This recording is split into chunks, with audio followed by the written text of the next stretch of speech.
नमस्कार दोस्तों, इस वीडियो में हम लोग बात करेंगे चैप्टर 10 की, सतीश चंद्र के Mughal India.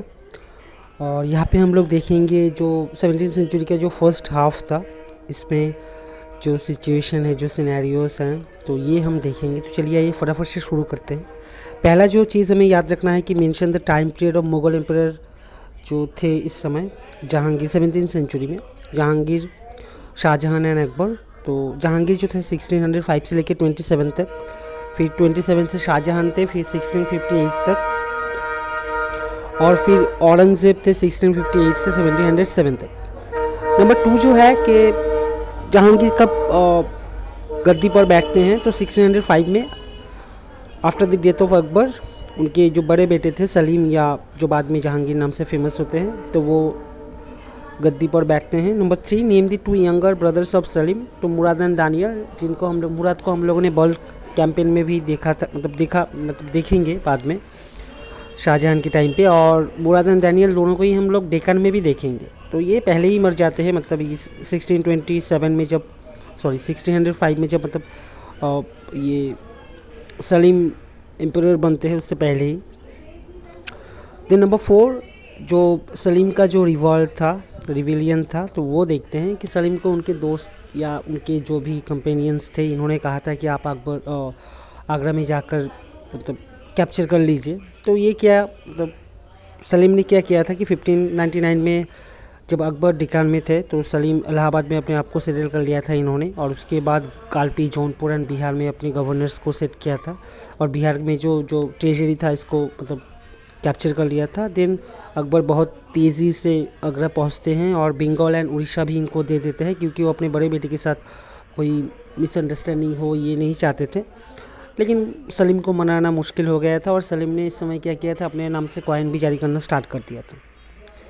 The number 5, which Mughal prince was responsible for the killing of Abul Fazl, जो कि अकबर के बहुत क्लोज थे, और अकबर के कहने से ही अबुल फजल जो है डेक्कन से मतलब आगरा लौट रहे थे, और उस समय जहांगीर ने बुंदेला चीफ वीर सिंह बुंदेला से इनको मरवा दिया था।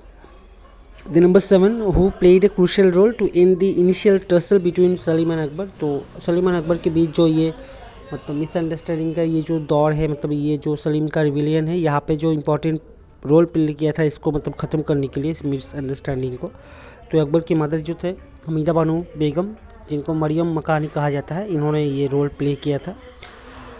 फिर एक कॉन्स्पिरेसी की बात आती है कि एक कॉन्स्पिरेसी था जहाँ पे सलीम को रिप्लेस करने की कोशिश की गई थी खसरू के ज़रिए। तो ये जो कॉन्स्पिरेसी था, जो कॉन्स्पिरेटर्स थे, ये भी इस प्लान को लेकर सीरियस थे कि नहीं, इसको लेके भी बहुत डाउट्स हैं। तो जो भी हो, राजा मान सिंह थे इस कॉन्स्पिरेसी में, जो मैटरनल अंकल थे खसरू के, और खानी आजम और मिर्ज़ा अजीज़ कोका, जो कि खसरू के फादर इन लॉ थे।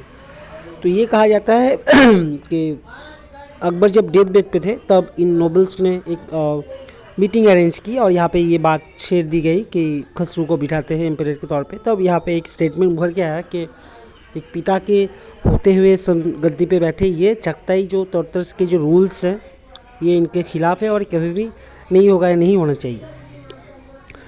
तो नंबर 9, ये जो कॉन्स्पिरेसी था सलीम को हटाने का, जहांगीर को हटाने का खसरू से, तो इसमें सलीम के सपोर्टर भी थे कुछ, और इनमें इन सपोर्टर्स में एक जो नाम उभर के आता है, ये है शेख फरीद बुखारी। और ये भी कहा जाता है कि बुखारी ने इसके एवज़ में एक प्रॉमिस ले लिया था जहांगीर से कि वो एम्परर बनने के बाद इस्लाम को प्रोटेक्ट करेंगे। लेकिन इसको भी लेके मतलब बहुत सारे हिस्टोरियंस ये मानते हैं कि ऐसा कोई कुछ नहीं था, क्योंकि इसके बाद जो कॉन्स्पिरेटर्स थे मान सिंह, इनके साथ सलीम ने कुछ बुरा बर्ताव नहीं किया था, और जो मिर्ज़ा अजीज़ कोका थे, तो इनके साथ भी बुरा बर्ताव नहीं किया था। तो आगे चलते हैं। Number 10, when Khusrau escape from Agra to Lahore, the governor of Lahore refuse to allow him to enter the town. Who was the governor? तो गवर्नर जो था ये दिलावर खान थे। देन जहांगीर तुजू की जहांगीरी में कहते हैं, this short sighted ones imagine that by making Khusrau a tool they might conduct the affairs of a state through him. तो ये जो खसरू का जो रिविलियन था, इसके बाद जो मतलब अकबरी जो नोबल्स थे, इनको ऊपर से जहांगीर का भरोसा उठ गया था, और इसीलिए मतलब वो सबको संदेह की नज़र से देखते हैं, और इसीलिए उनका कहना है कि ये जो नोबल्स है, अकबरी नोबल्स, जो खसरू को एम्परर बनाना चाहते हैं। तो इनके रिगार्डिंग जहांगीर का ये कहना है अपने बायोग्राफी में। देन अहमक्स और तर्किश ट्राइबल्स जो कि जहांगीर को मतलब ये बहुत ही रिविलियंस थे, जहांगीर ऐसा कहते हैं तो जो कि जहांगीरी में, और जो कि खसरू को सपोर्ट कर रहे थे ये अहमक्स। Then which Mughal emperor called Mansingh and old wolf, तो ये जहांगीर ने कहा था। देन एक रूलर थे बीकानेर के, तो इनके एक ज्योतिष थे, तो इन्होंने कहा था कि जहांगीर का जो रूल है ये बहुत ही मतलब लिमिटेड टाइम पीरियड के लिए है और बहुत जल्दी ख़त्म होने वाला है, इसलिए बीकानेर के एक रूलर ने मतलब साइड ही चेंज कर लिया। तो खसरू के लाहौर जा रहे थे, तो ये थे राय सिंह बीकानेर के। तो नंबर 15 एक छोटा सा बैटल होता है जहांगीर और खसरू के बीच में भैरवाल में, और खसरू हार जाते हैं। और उसके बाद जो खसरू के जो सपोर्टर्स थे इनको जहांगीर पनिशमेंट देते हैं। पहला जो था अब्दुल रहीम, जो कि अब्दुल रहीम खानी खनन, जो कि बैराम खाते सन थे, तो इनको बहुत ब्रूटली टॉर्चर किया जाता है। उसके बाद इनको मतलब क्षमा भी कर दिया जाता है। दिन दूसरे थे इत्तेमादुद्दौला, जो कि मतलब इनके ससुर गियास बेग, जिनको बाद में टाइटल मिलता है इत्तेमादुद्दौला, नूरजहान के फादर। तो इनको इम्प्रिजन मतलब जेल में डाल दिया गया था और उसके बाद 2 लाख रुपए फ़ाइन लेके इनको रिलीज़ कर दिया गया था। फिर मोहम्मद शरीफ, जो कि इत्तेमादुद्दौला के बड़े बेटे थे, इनको एग्जीक्यूट कर दिया गया था। शेख निज़ाम नाम के एक थे, तो इन्होंने खसरू को ब्लेस किया था और कुछ दूर खसरू के साथ चले भी थे, तो इसके लिए इनको मक्का भेज दिया गया। गुरु अर्जुन, जिन्होंने मतलब जिनके ऊपर ये इल्ज़ाम था कि इन्होंने खसरू को टीका दिया था उनके माथे पे और थोड़ा सा फिनेंशियल हेल्प भी दिया था, तो इसके लिए इनके ऊपर बड़ा एक फ़ाइन तो डाल दिया गया। और उसके बाद इस फाइन को उसके बाद इनका एग्जीक्यूशन कर दिया जाता है फ़ाइन को रिकवर करने के तौर पे। 17 who was responsible for the construction of Harmandir और गोल्डन टेम्पल एट अमृतसर, तो ये गुरु अर्जुन थे। 1581 में ये गुरु होते हैं और गुरु अर्जुन से ही जो गुरुशिप है ये हेरिडेटरी बन जाता है। गुरु रामदास ने अपने बेटे गुरु अर्जुन को ये मतलब नॉमिनेट किया था।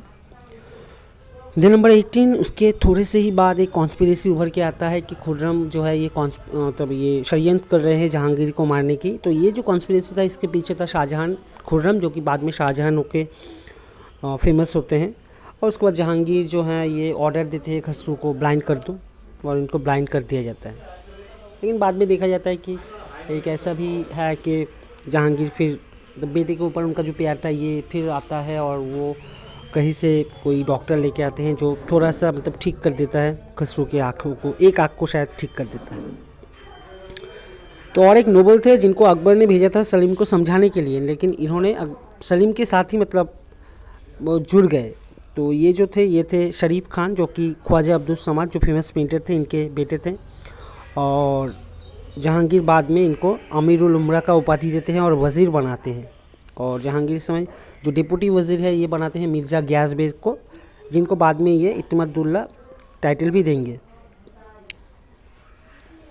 Then Mewar, East India and Kangra, तो 1615 के अंदर ही मतलब जहांगीर जो थे ये एबल हो गए थे। जो मेवाड़ के साथ डिस्प्यूट चल रहा था मुगल्स का ये समाप्त हो गया था। और 1620 तक जो मालिक अंबर का जो डेक्कन में जो इनका जो मतलब काम चल रहा था इसको भी दबा दिया गया था, मतलब डेक्कन भी शांत हो चुका था। और इसमें खुर्रम ने एक बहुत इंपॉर्टेंट रोल प्ले किया था डेक्कन में मालिक अंबर को मतलब इनके काम को रोकने के लिए। देन बारो भुइया, बंगाल में अफ़गान जो थे इनके पास सपोर्ट था जो हिंदू राजास थे जशोर, कामरूप यानी कि वेस्टर्न आसाम, चाचार एंड तिप्पेरा यहाँ पे। तो जहांगीर ने पहले मानसिंह को भेजा था जिनको इन्होंने ओल्ड उल्फ भी कहा था। तो सिचुएशन कुछ खास ठीक नहीं हुआ। फिर इसके बाद इन्होंने जो क्या किया, जहांगीर ने इस्लाम खान को भेजा। इस्लाम खान थे शेख सलीम चिश्ती के ग्रैंडसन थे। और इसके बाद नंबर 24 इस्लाम खान ने क्या किया कि फ़िक्स किया, इनके हेडक्वार्टर को ढाका में सेट किया। फिर ये सोनारगांव को अपना टारगेट बनाया जहाँ पे मूसा खां मतलब रूल कर रहे थे और इनके जो सही साथी थे ये इनको कहा जाता था बारो भुइया। तो मूसा खां अल्टीमेटली एक समय सरेंडर करते हैं और उसके बाद एक बैटल में उस्मान खां इनको भी मतलब सरेंडर करना पड़ता है, इनको भी हरा दिया जाता है।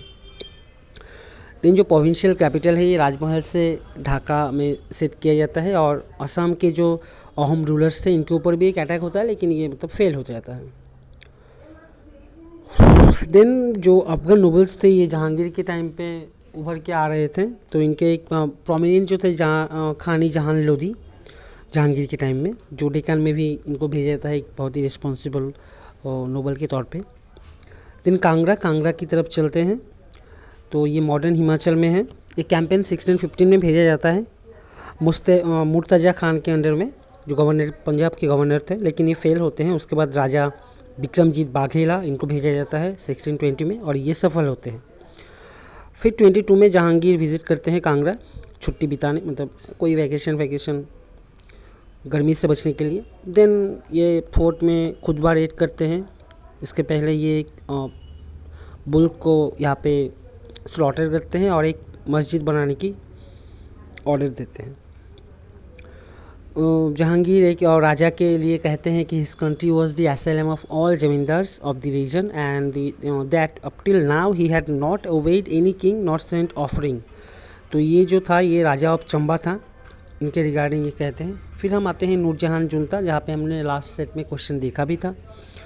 तो बेनीपसंद का, जिन्होंने ये नूरजहान जुनता का जो थ्योरी है बेनीपसंद का। तो मेहरुन्निसा जो बाद में नूरजहान के तौर पे ही फेमस होते हैं, ये ख्वाजा गियास बेग, ये बाद में जिनको टाइटल मिलता है इत्तेमादुद्दौला, और जिनके मतलब उनके ही मकबरे से पियट्टादुरा का स्टार्ट होता है जहांगीर के रेंज से।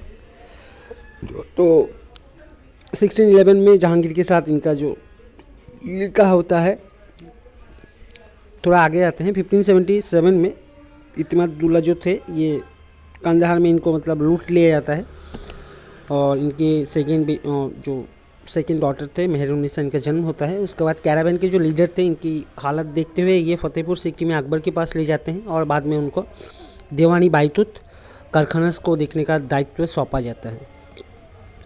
Then at the age of 17 Mehrunnisa का मतलब ऑलरेडी वो शादीशुदा थे, एक एडवेंचरर थे अली कुली इस्ताजलू इनके साथ, जो कि टेबल अटेंडेंट थे शाह इस्माइल II के। Then who gave Ali Quli Istajlu the title of Sher Afghan, तो ये जहांगीर देते हैं। और उसके बाद जहांगीर के रिवेलियन के बाद ये मतलब जहांगीर का जो साइड है ये छोड़ देते हैं जहांगीर के साइड। जो भी हो, कुतुबुद्दीन खान ए फॉस्टर ब्रदर ऑफ जहांगीर, इनके साथ कुतुबुद्दीन खान के साथ शेर अफगान जब बंगाल में थे, बंगाल सूबा बांग्ला, तो यहाँ पे इनका एक क्लैश होता है और यहाँ पे दोनों ही मर जाते हैं। तो जहांगीर ने नूरजहान पहले नूर महल नाम दिया, उसके बाद नूरजहान मेहरुन्निसा को, और उसके बाद बादशाह बेगम, जो बादशाह बेगम उनके जो फरमान या कॉइन्स है, यहाँ से हमें ये टाइटल मिलता है बादशाह बेगम। तो जहाँ कहा जाता है कि जहांगीर और नूरजहान ये मीना बाज़ार में मिले थे, और उसके बाद लव एंड उसके बाद शादी। जो मुतम्मद खान हैं ये लिखते हैं about the impact of Nurjahan in court politics. ये लिखते हैं कि मतलब ये जो नूरजहान के जितने भी रिलेटिव्स थे या इस फैमिली के साथ जो भी मतलब स्लेव्स भी हो अगर, तो ऐसा कोई नहीं बचा था जिनको कोई मतलब बड़ा अच्छा मनसब नहीं मिला था। ये मुतम्मद खान का ये कहना है।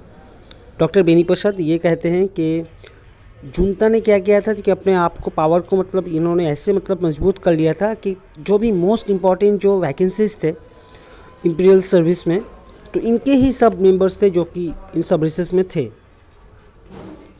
और इस नूरजहान जुनता ये जो ग्रुप था इनका, ये फैमिली का सपोर्ट एक मतलब पासपोर्ट कह सकते हैं। एक अगर अच्छा मनसब चाहिए, एक अच्छा इंपीरियल रैंक चाहिए, तो इनका सपोर्ट बहुत ज़रूरी है, ये बेनीपसंद का कहना है नूरजहान जुनता के regarding. Then who argued that the guiding thread of the last 7 years of Jahangir's reign is supplied by Nurjahan's attempt to clear the path of her candidate। तो ये बेनीपसंद का कहना है। नूरजहान के जो कैंडिडेट थे ये शहरियार थे,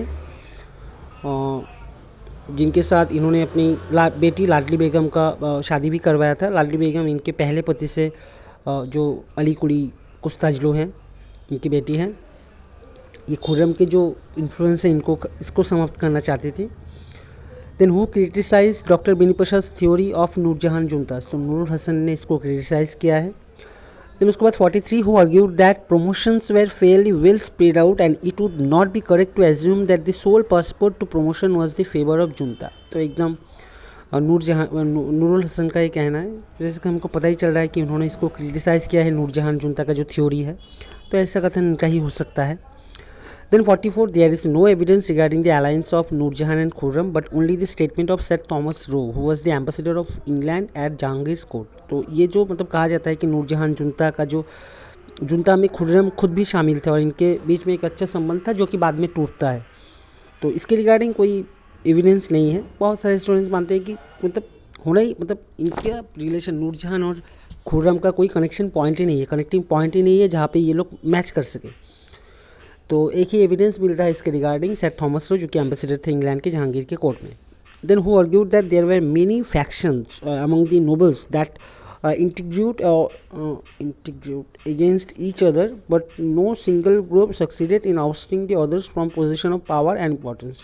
तो नूर हसन का ये कहना है कि बहुत सारे फ्रैक्शंस थे और अपने आप में ये षड्यंत्र करते थे अगेंस्ट ईच अदर, बट कोई सिंगल ग्रुप किसी दूसरे ग्रुप को या कोई सिंगल ग्रुप मतलब सारों को सारे ग्रुप्स को हटाकर तो पावर एंड पोजीशन ले ली, इम्पोर्टेंस ले ली, ये मतलब कोई भी ग्रुप सफल नहीं हुआ था इसमें।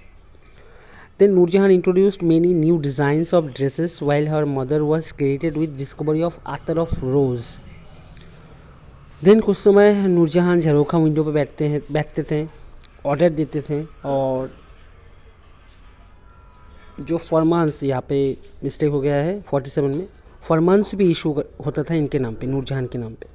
जो कॉइन्स रख किए गए, यहाँ पे नूरजहां का हमें नाम देखने को मिलता है, बादशाह बेगम, कॉपर दाम एंड सिल्वर रुपीज़, सारे ही इनके नाम से, मतलब बादशाह बेगम का टाइटल था यहाँ पे, ऑफिशियल टाइटल जो था। दिन आते हैं रिविलियन पर, शाहजहां के रिविलियन पर। जहांगीर के जो बेटे थे खसरू खुर्रम यानी कि शाहजहां, परवेज़ एंड तो खसरू, शहरियार, परवेज़ एंड खुर्रम और शाहजहां। देन इन 1622 शाह अब्बास इन्होंने कांदाहार को सीज कर लिया था। फिर जहांगीर ने शाहजहां को कहा एक कैंपेन लीड करने के लिए, कांदाहार को वापस लेने के लिए। देन शाहजहां ने अपनी कुछ डिमांड रखी, क्योंकि वो जाना नहीं चाहते थे। उनको लग रहा था कि कांदाहार का जो कैंपेन होने वाला है ये बहुत ही लॉन्ग टर्म होने वाला है, और इस समय मतलब जहांगीर की जो हेल्थ थी वो भी मतलब उतनी खास नहीं थी, और शाहजहां जाना नहीं चाहते थे छोड़कर कैपिटल से दूर। तो ये बहुत सारे डिमांड इन्होंने दिया कि मैं मांडू में ये अपने फैमिली के साथ रहना चाहते हैं, और आसपास पंजाब, रणथंबोर, इनका भी चार्ज इनको देना होगा। और शाहजहां जो करते हैं कि अपने एक एजेंट को भेजते हैं जाहिद बेग को ईरान के शाह के पास।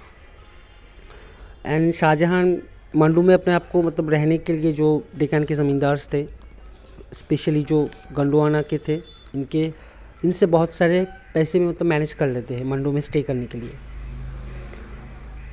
देन सजावाल, हाई लेवल मैसेंजर्स एक टर्म है। देन 53 अब्दुल रहीम खानी खनन, राणा करण ऑफ मेवाड़, विक्रमजीत बाघेला, असद खान, अब्दुल्ला खान फिरोज जंग सपोर्टेड शाहजहां। तो इन्होंने शाहजहां को सपोर्ट किया था, और अभी तक जो जहांगीर थे इनको मतलब नहीं लग रहा था कि शाहजहां कोई रिवेल कर रहे हैं, मतलब रिवेलियन इनका स्टार्ट हो गया है। तो एक बैटल होता है बिलोचपुर में नियर आगरा 1623 में। तो यहाँ पे शाहजहां हार जाते हैं, दर बदर घूमते रहते हैं। देन झूसी में महाबत खान के साथ शाहजहां का एक फ़ाइट होता है। झूसी जो अपोजिट इलाहाबाद के है, यहाँ पे भी ये डिफीटेड, मतलब शाहजहां हार जाते हैं।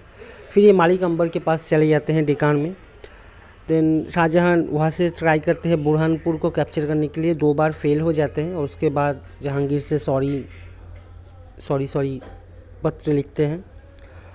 देन जहांगीर भी उनको माफ़ कर देते हैं, और उनके 2 बेटे दारा और औरंगज़ेब को मतलब भेजने की बात करते हैं। फिर उसके बाद ये जो रिविलियन है ये मतलब तब तक के लिए शांत हो जाता है, और जो ये सक्सेशन वॉर में जो मतलब पिता के अगेंस्ट रिविलियन ये जहांगीर ने स्टार्ट किया था, और एक समय जहांगीर को भुगतना पड़ता है, और उसके बाद औरंगज़ेब जब करते हैं तब शाहजहां को भी भुगतना पड़ता है।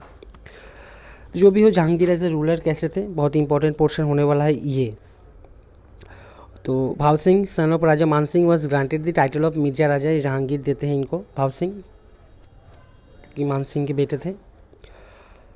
इनके बाद Jai Singh. Then after describing some of the flowers of Kashmir, Jahangir says, ये कोटेशन जो है बहुत इंपॉर्टेंट है। तो the red rose, the violet and the narcissus grow of themselves, I saw several sorts of, जो भी हो, कश्मीर में जो रोज़ की बात कौन कर रहे हैं, कौन मुगल एम्परर, तो ये जहांगीर हैं। तो ट्यूलिप की बात भी करते हैं, ब्लैक ट्यूलिप। तो जो भी हो, जहांगीर ने अपने जो पेंटर थे मंसूर, इनको कहा था इन फूलों को मतलब पेंट करने के लिए, और ये कुछ पक्षियों को भी लिस्ट देते हैं, और इसमें इंक्लूड थे वो भी पक्षी जो कश्मीर में भी अवेलेबल नहीं थे। मतलब कश्मीर में पाए नहीं जाते थे। देन रिलीजन में आते हैं जहांगीर के। Jahangir asked the ulema and the learned men of Islam to collect distinctive applications of God which were easy to remember so that he might repeat them while using his rosary. 62. On Fridays, Jahangir associated with learned and pious men and dervishes and saints.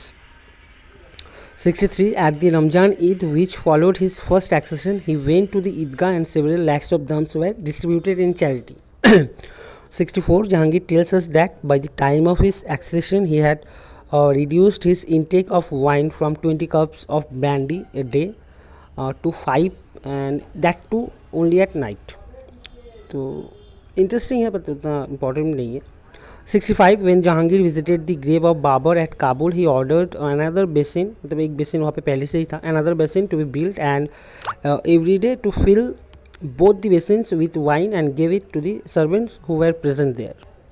Then 66. Jahangir banned slaughter of animals for 2 days a week, Thursday the day of his accession and Sunday the day of Akbar's birthday, and because it was dedicated to the sun and also the day which creation began according to Christians. Then in Aini Jahangiri or Jahangiri rules, forcible conversion to Islam was forbidden. 68. In the praise of Akbar, Jahangir says this was different from the practice of other realms for Persia. जो भी हो, तो इस quotation में जहांगीर ये कहते हैं कि ये जो प्रैक्टिस है पर्शिया में, जैसे कि शियास के लिए सिर्फ शियास के लिए जगह है, तुर्की इंडिया एंड तुरान में सिर्फ सुन्नीस के लिए जगह है, लेकिन अकबर का रेन ऐसा रेन था, अकबर का देश जो कि चारों तरफ मतलब हर साइड में समुंदर के खारे पानी से घिरा हुआ था, और यहाँ पे ऑपोजिट रिलीजन ऑपोजिट बिलीफ के लिए जगह थी। सुन्नी शिया एक ही मस्क में मिलते थे, जो ज्यूज़ थे या यूरोपियंस थे ये भी एक ही चर्च में मिलते थे। जो भी हो, 69. Jahangir also continued to celebrate Diwali, Dashera, Holi, Rakhi, Shivratri, etc. at his court. 70. Jahangir continues Akbar's policy of Shuli Kul, enrolling murids and giving each of them a token or shast and shabi or likeness of the emperor. 71. During Diwali celebration, Jahangir used to take part in a bout of gambling. 72. Jahangir banned cow slaughtering in Punjab and Gujarat. Nowruz was celebrated for 19 days during Jahangir's time. Jahangir says, I ordered that with this exception, prohibition of forcible sati. तो ये बहुत important होने वाला है सती के regarding. Jahangir says, I ordered that with this exception, that is prohibition of forcible sati, they, that means the Hindus, may follow whatever in their prescribed custom and none could exercise force or compulsion or oppression over anyone. तो ये बहुत ही अच्छा quotation है और बहुत ही important है, जहांगीर के regarding इसको ध्यान में रखना। Then 75. Documents from the Vrindavan temples of the Chaitanya sect show how Jahangir went on adding grants to the temples. Then 76. Jahangir wrote, one of the established place of worship of the Hindus where Brahman and recluses retire in lovely places to worship God in their own way. तो identify the place, तो ये place जो था Haridwar. Jahangir declared war against Mewar as jihad. Kangra also declared as jihad. तो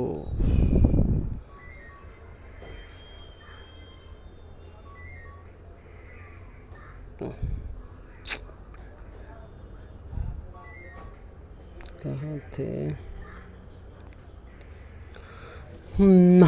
78. कांगड़ा से जहांगीर ज्वालामुखी Durga temple पे चलते हैं और वहाँ पे वो देखते हैं जो हिंदूज़ जो थे ये वर्शिप कर रहे थे, आइडल वर्शिप, और ये जो क्राउड था बहुत सारे ऐसे लोग थे जो इस्लाम रिलीजन के थे। तो ये बहुत दूरी तय करके यहाँ पे आते हैं, ऑफरिंग लेके आते हैं एंड प्रे करते हैं एक काले पत्थर के पास। तो ये जहांगीर का कोटेशन है, तुझू की जहांगीरी में ये इन्होंने ये कहा है। तो और जो पुष्कर में जब जहांगीर जाते हैं तो ये शौक हो जाते हैं इस चीज़ को देखकर कि हिंदू के द्वारा एक विष्णु के एक अवतार, बारह अवतार की पूजा की जा रही है और ये इस इमेज को तोड़ने की ऑर्डर देते हैं। देन अजमेर में जहांगीर ने मददी मास ग्रांट जो पुष्कर यहाँ के एक ब्राह्मण को इन्होंने पुष्कर विलेज के इंटायर मतलब पुष्कर का जो विलेज था इसको मददी मास के तौर पे इनको दिया था एक ब्राह्मण को। 1617 में अकबर जहांगीर इशू करते हैं एक order in Gujarat that all Jain temples to be, सारे जैन टेम्पल जो थे इनको मतलब ध्वस्त करने की आदेश देते हैं, और जो जैन सेंट्स थे इनको यहाँ से जाने के लिए कहते हैं, इनको विताड़ित करते हैं यहाँ से, क्योंकि एक मोरल रीज़न के लिए ये करते हैं, क्योंकि इनका कहना था कि जो वाइफ्स और डॉटर्स थे डिवोटीज़ के, ये विज़िट करते हैं जैन सेंट के इन टेम्पल को जहाँ पे ये रहते हैं, इसलिए इनको मतलब निकाल दो और मंदिरों को डिमिनिश कर दो। 82 जहांगीर अपने तुजो की जहांगीरी में ये कहते हैं, गुरु अर्जुन और उनके जो फॉलोअर्स थे इनको फूल एंड फ्रॉड बिलीवर्स कहते हैं, और ये डिक्लेयर करते हैं कि मेनी टाइम्स इनको मतलब बहुत समय से ही इनको मतलब जो गुरु अर्जुन और इनके फॉलोअर्स की जो एक्टिविटीज़ हैं तो इनको ये मतलब रोकने की मतलब इच्छा जो है बहुत बार इनके मन में आता है। Then 83 Akbar had favored Guru Angad and Guru Ramdas and given them grant of 500 bighas land and pond around which Diyar Mandir or city of Amritsar grew. After the execution of Guru Arjun, 5 years later, Jahangir imprisoned Guru Hargobind for 2 years. तो वो जो fine जो गुरु अर्जुन को देना था वो fine 5 साल बाद जहांगीर को फिर याद आता है। तो इस वीडियो में फ़िलहाल इतना ही, और मिलते हैं नेक्स्ट वीडियोस में। और अगर किसी को मटेरियल्स चाहिए तो आप लोग व्हाट्सएप पे कांटेक्ट कर सकते हो 8637346640। अगर लगे कि जो 20 या 25 मिनट आपने दिया है या 2-3 मिनट भी इसका यूज़फुल कुछ आपको मिला है तो ज़रूर एक लाइक कर दीजिएगा और शेयर कर दीजिएगा।